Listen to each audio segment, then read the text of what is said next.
Bueno, lamentablemente el profesor Alberto Ramos Garviras, constitucionalista, docente universitario, destacado analista político que nos ha acompañado en diferentes momentos aquí en Periodismo Libre, tiene problemas para salir con imagen desde Bogotá. Él se encuentra en Bogotá en la presentación de un libro del profesor de la Universidad Nacional Ricardo Sánchez sobre el poder bolivariano. Entonces, no ha sido posible que se pueda conectar por cámara, pero lo tenemos con su voz. Muchas gracias, profesor Alberto Ramos Garviras, por acompañarnos hoy en Periodismo Libre y en esta oportunidad desde la capital de la República.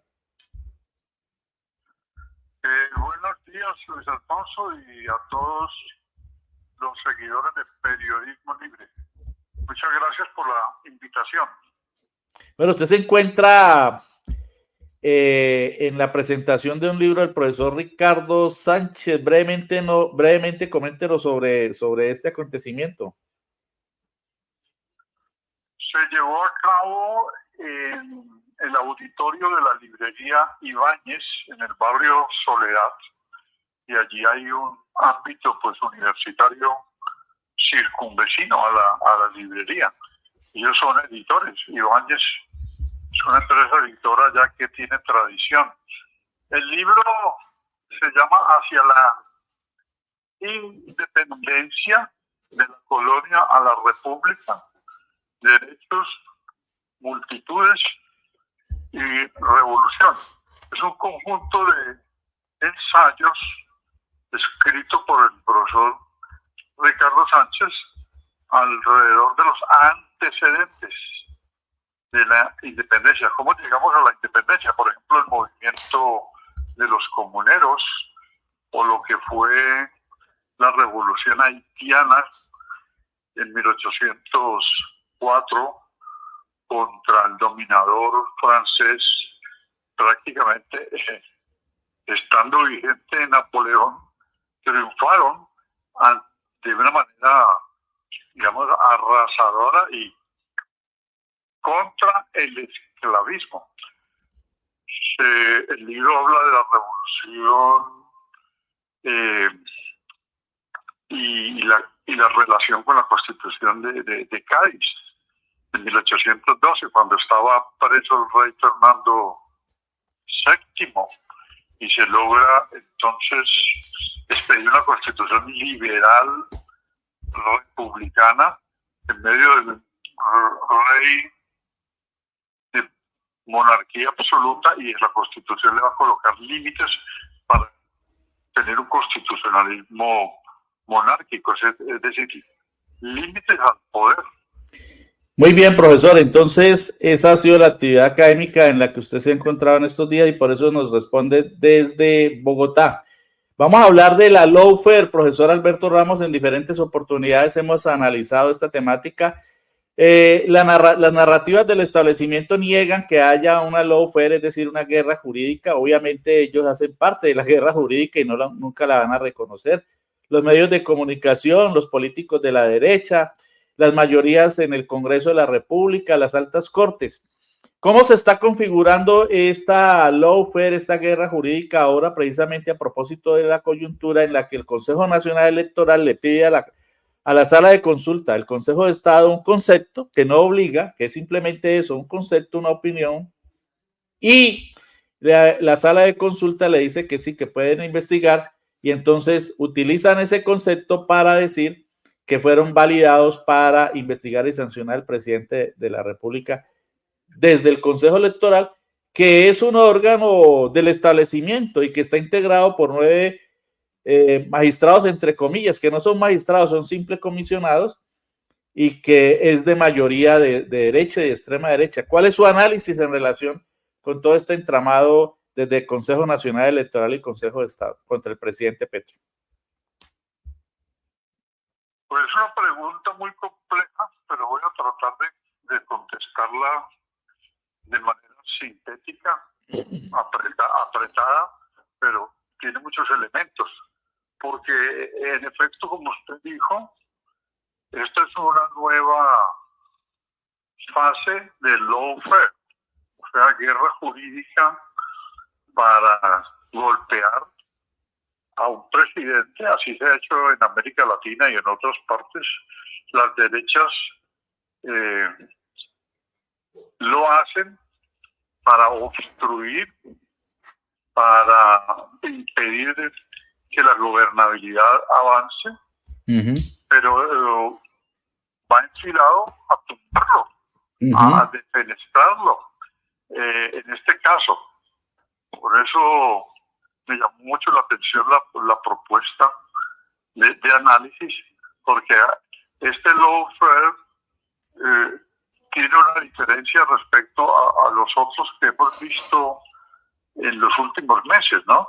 Donde la Corte Constitucional misma declara inexequible o aplicable unos decretos, los de La Guajira, para solucionar el problema de La Guajira y dejarlo a él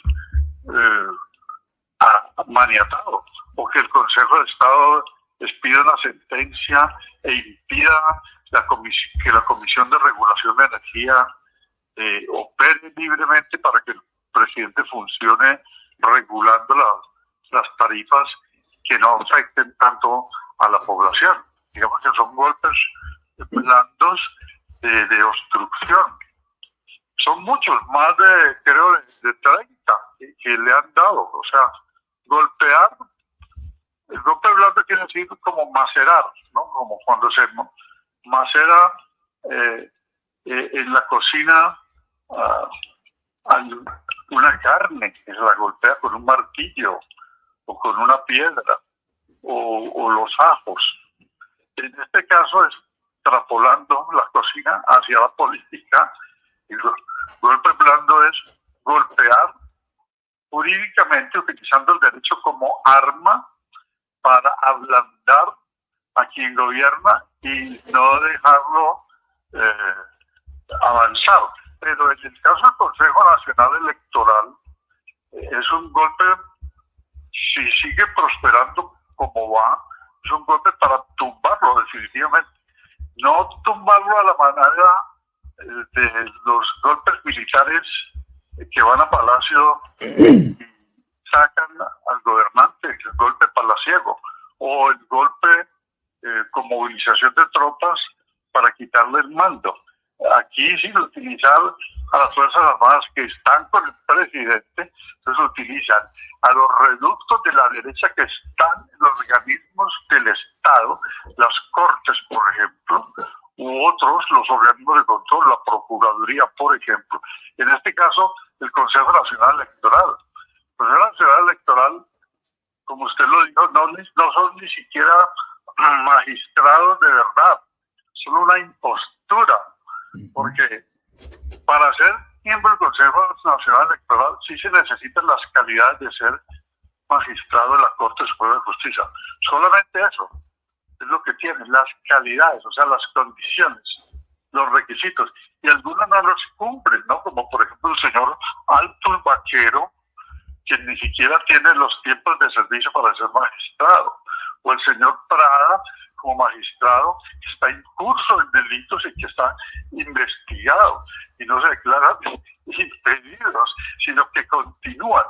Y otros, que los partidos son los que los nominan, pero conforman un cuerpo de nueve personas que tampoco están inclusive en ninguna de las tres ramas del poder.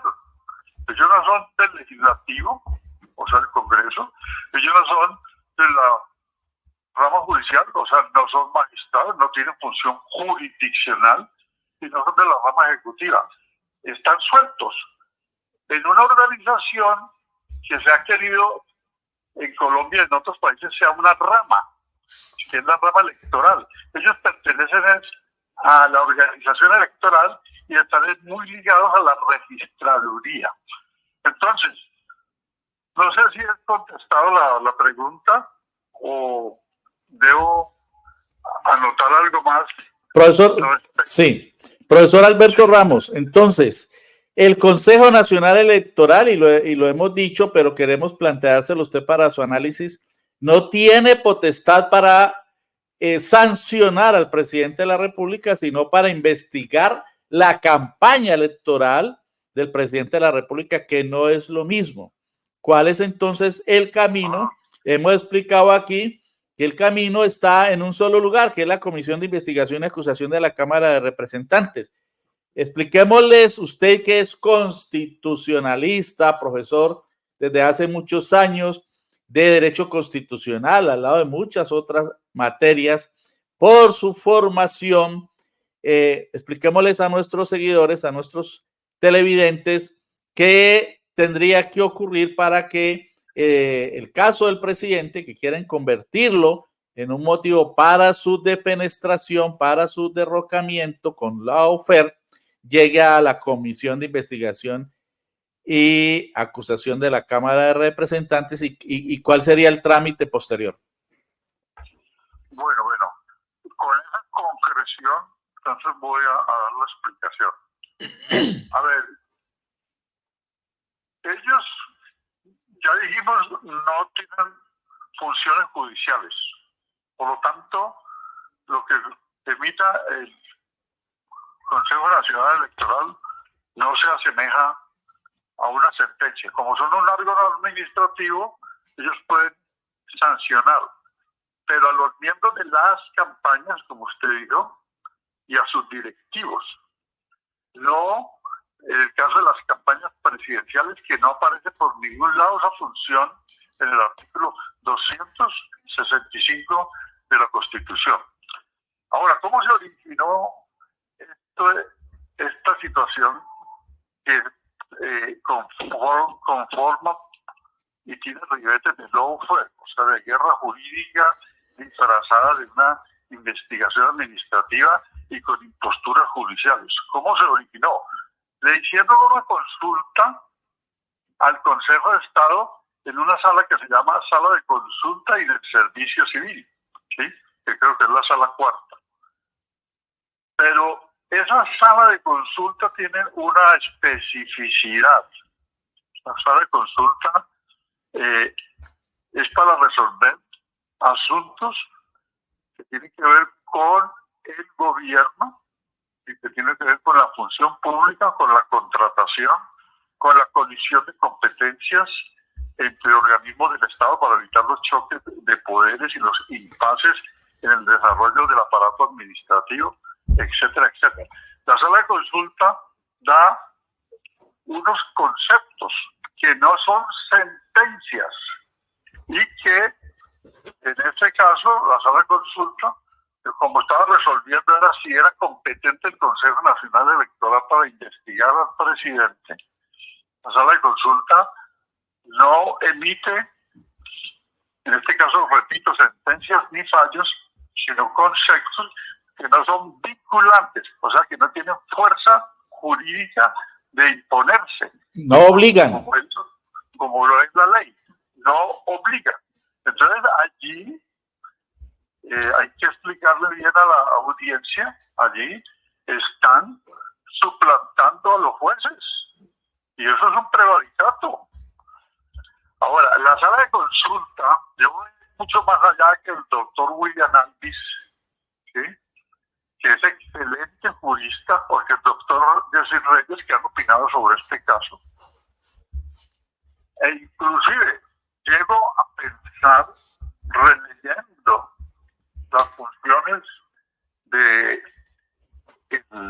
la sala de consulta, no estoy hablando del Consejo Nacional Electoral, sino que el Consejo Nacional Electoral le hizo una consulta a las salas de consulta del Consejo de Estado. Yo quiero llegar a esta afirmación, que inclusive esa consulta no cabía, no tenía mérito. ¿Por qué? Porque el decreto 2085 del año 2019, ¿sí? Allí las funciones del Consejo Nacional Electoral no dan para elevar ese tipo de consultas porque ellos no son gobierno.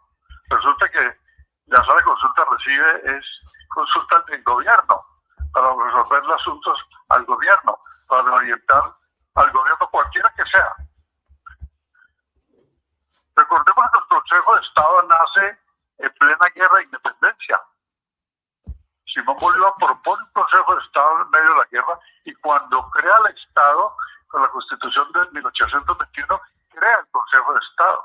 Pero era para que sirviera de órgano consultivo al gobierno, o sea, al gobierno que él iba a presidir. Y desde la guerra misma lo llamó Consejo de Estado para consultarle temas que no eran temas de estrategia militar, porque la estrategia era él.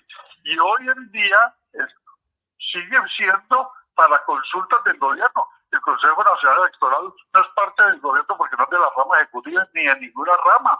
Entonces, elevaron una consulta y allá en la sala de consulta le hicieron el juego y le contestaron. Y fuera de eso no es lo que ellos dijeron ni vinculante ni obligatorio. Por lo tanto, aquí hay dos imposturas. Hay dos imposturas. Entonces, lo afirmo de esa manera porque puede abrir una discusión posterior de que solo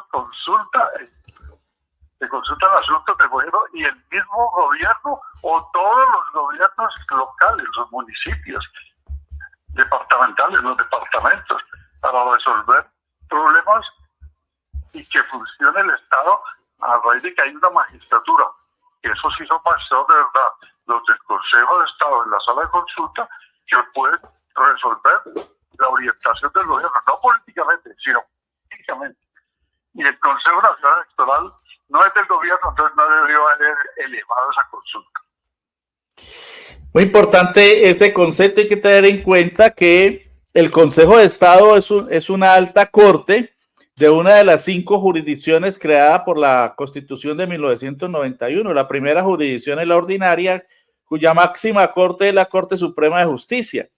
La otra jurisdicción es la administrativa, cuya máxima corte o de cierre es el Consejo de Estado a través de sus diferentes salas. La otra jurisdicción es la Corte Constitucional, que solamente tiene un nivel, que es el de los magistrados. Bueno, ahorita también hay jueces constitucionales. Y las otras dos que son novedosas en materia de incorporación de jurisdicciones a la Carta Política, en este caso la del 91, son la indígena, la Jurisdicción Especial Indígena y la de los jueces de paz y los jueces de reconsideración que se eligen popularmente en comunas, en barrios, ¿no? Esas son las 5 jurisdicciones, después ingresaron otras como la JED, etcétera. Y en este sentido, entonces hay que explicarle a la gente que el Consejo de Estado cumple unas funciones para dirimir querellas entre los particulares y el Estado. Cuando un particular necesita litigar frente al Estado, hacer una reclamación jurídica en el campo administrativo, se cayó por un hueco que dejó abierta una empresa municipal prestadora de servicios y entonces se le puede endilgar una responsabilidad por imprevisión al Estado municipal, entonces se presenta una querella ante la jurisdicción o justicia administrativa. De igualmente cuando hay desapariciones, cuando no hay atención a la seguridad de las personas, en muchas oportunidades hemos visto cómo se presentan demandas ante el Consejo de Estado porque ha habido imprevisión en la atención del Estado y aún han ocurrido tomas de guerrillas o de paramilitares, etcétera. De modo que resuelve litigios entre particulares del Estado y también entre entidades del Estado, ¿no? Entre dos entidades del Estado. Correcto. Entonces el caso con el Consejo de Estado pues es clarísimo. No tiene por qué haber sido consultado. Pero bueno, le hicieron el juego como usted muy bien lo dice y me parece muy importante su planteamiento en el sentido de que hubo una suplantación en el Consejo Electoral de los jueces, hay una suplantación y en ese sentido está prevaricando. Ese es un concepto muy importante. Bueno, y en la eventualidad de que se llevara o se quisiera dar traslado a la Comisión de Investigación y Acusación de la Cámara, ¿cuál sería el procedimiento, profesor Alberto Ramos? Sí, pero resaltar de lo que hemos dicho que la sala de consulta del Consejo de Estado emite conceptos que no son vinculantes. No obligan, claro, exactamente. No obligan. Y lo otro, peor, que actuó resolviendo pues una consulta para dirimir o aclarar la competencia entre la comisión de acusaciones que usted acaba de mencionar y el Consejo Nacional Electoral. Es que para aclarar quién es el competente para investigar al presidente, cuando la Constitución claramente le coloca un juez natural, que es la comisión de acusaciones.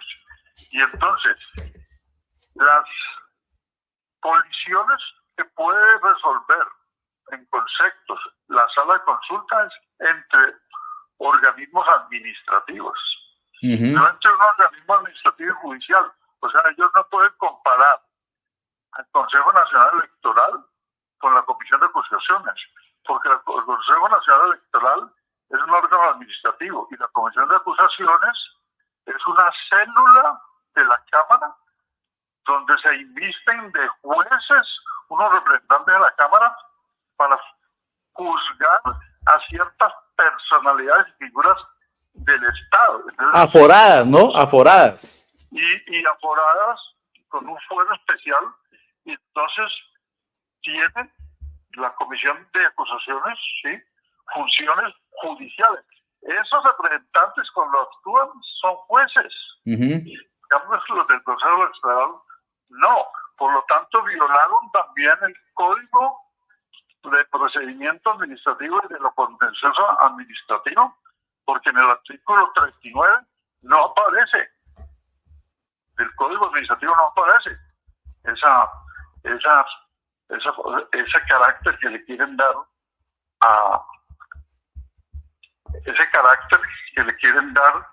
al Consejo Nacional Electoral. Ellos no son jueces, son un órgano administrativo. Entonces, por lo tanto, tampoco es válida la decisión que tomaron de decir que sí era competente, por fuera de que no es vinculante, no es válida, y allí lo que debe adelantarse es un delito de prevaricato de la Fiscalía y un disciplinario ante la Procuraduría a todos los magistrados del Consejo Nacional Electoral. Pero la Procuraduría, como no sirve en este momento para nada, porque está cooptada y porque la señora Cabello no tiene esa prestancia para aplicar el derecho como debe ser, entonces sería perder tiempo. Pero se ganaron también un disciplinario. Entonces, este no es un asunto o conflicto de competencias entre dos autoridades administrativas, porque no lo es, porque la Comisión de Acusaciones es jurisdiccional, son jueces que lo hacen a los aforados, y ellos no son un aparato administrativo, sí lo es el Consejo Nacional Electoral. Por lo tanto, esa respuesta pues no es válida. Tendría que hacerse una acción de nulidad. El Consejo Nacional. Sí, vamos a poner allí los integrantes del Consejo Nacional Electoral. Uno es del Partido Cambio Radical, el que se ve allí de primero, un señor muy cuestionado. Otro es del de Centro Democrático, como se denomina el uribismo. Otro es del Partido Liberal, o dos creo que son del Partido Liberal. Uno del Partido Conservador, otro del Partido de la U, de modo que facilito hacen mayoría de 5. Y otro es del Partido Verde. Y además solamente hay 2 del Pacto Histórico. De modo que la bancada del Pacto Histórico, la bancada alternativa, está en una minoría allí. Y ha denunciado el presidente Gustavo Petro, profesor Alberto Ramos, que se quiere llevar esto a la Comisión de Investigación y Acusación de la Cámara, que en este caso cumple funciones de instrucción, ¿no?, de fiscal. Cumplen también una función de fiscalía, porque, es decir, funciones judiciales y de fiscalía, porque pueden investigar al presidente de la República. Es el único órgano que lo puede investigar. Y ha denunciado al presidente que lo que se busca es que esta comisión, en la que también hay mayoría de los partidos de la derecha, porque en la Cámara de Representantes hay mayoría de partidos de la derecha y las comisiones son reflejo de esa correlación de fuerzas que hay en el pleno de cada corporación, entonces se busca que se le procese allí, que se saque un pronunciamiento, una ponencia de mayoría de esa comisión para dar traslado a la plenaria de la Cámara para que se lleve ante el Senado al presidente de la República y se le aplique el artículo 109 de la Constitución y destituirlo por indignidad. Ese es el recorrido que ha planteado el presidente Gustavo Petro y sobre el cual sigue alertando. ¿Usted qué opina, profesor? Sí, ese es el recorrido que pretenden para poder tener mayorías o obtener mayorías o jugar con esas mayorías de la Comisión de Acusaciones, que también está politizada. Lo de suyo pues es que son representantes a la Cámara elegidos de diferentes departamentos y son políticos profesionales. O sea, ¿cómo no va a estar politizado? Y pertenecen a una coalición antigobiernista. Entonces, ese artículo 109, que es producto de un acto legislativo, de una reforma constitucional prácticamente reciente, creo que es del año 2009, ¿sí? O sea que el artículo original fue modificado, el de 1991, por un acto legislativo que tiene fuerza de reforma constitucional en el año 2009, y es allí donde está el riesgo que el presidente corre, porque en estos antecedentes que yo he marcado no debe llegar, porque no tiene validez lo que hicieron. Y ya allí lo otro tendría que mirarse es que las investigaciones se hacen contra directivos de las campañas y contra quienes son los tesoreros de las campañas, no contra el presidente, que no son los que manejan los recursos de una campaña. Y menos una campaña presidencial que tampoco cabe, ¿sí? Investigar una campaña, se puede investigar todas las campañas. Ellos tienen esa facultad en el artículo 265, el Consejo Nacional Electoral, pero no todas las campañas, porque no pueden las campañas presidenciales. Y esta la tomaron desde la consulta interpartidista. Y la consulta es esa no entraba allí. Un mecanismo, un procedimiento anterior a la campaña para seleccionar un candidato. Y los gastos inclusive de la consulta a veces los sumaron como si fueran de campaña. Entonces, el presidente tendría toda esa argumentación ante la Comisión de Acusaciones, pero lo que él quiere es que, creo, que no llegue a la Comisión de Acusaciones, porque allí está el camino hacia buscar la aplicación del artículo 109 y desinvestirlo, pero no pueden jugar con el fuero, porque hay que devolvernos a algo, que el fuero presidencial es de que él solamente puede ser juzgado ante el juez natural. Bueno, el juez natural es la Comisión de Acusaciones, pero con un procedimiento que sea verdaderamente transparente de que esa campaña violó los topes, y hay una sumatoria de gastos previos, que son los de la consulta, de gastos que no fueron reales, como el uso del avión, sumándole a ese avión y todos sus vuelos con otros, como si fueran de la campaña presidencial. O unos avisos en Caracol. La publicidad en Caracol, que además no han salido a contestar todavía cuáles fueron verdaderamente los costos. Los medios entran en ese baile, ¿no, profesor? ¿Quién? Los medios. Y los medios que están apuntalando a estos partidos de derecha, porque también hay lawfare mediático, ¿sí? Que van acompasados al lawfare judicial y a otras formas de presión, y en este caso los gastos, lo que se le pagó a Caracol, no creo que allí hay una publicidad que no corresponde a toda la campaña presidencial, sino también a la previa, y unas sumatorias que no han explicado quienes manejan la contabilidad en Caracol. Cuentas los chuecas. Gastos del día, y los gastos del día del triunfo en el pago de testigos electorales, que es la logística, o la celebración nocturna, pues ya no había campaña, ya había acabado la campaña. Así es.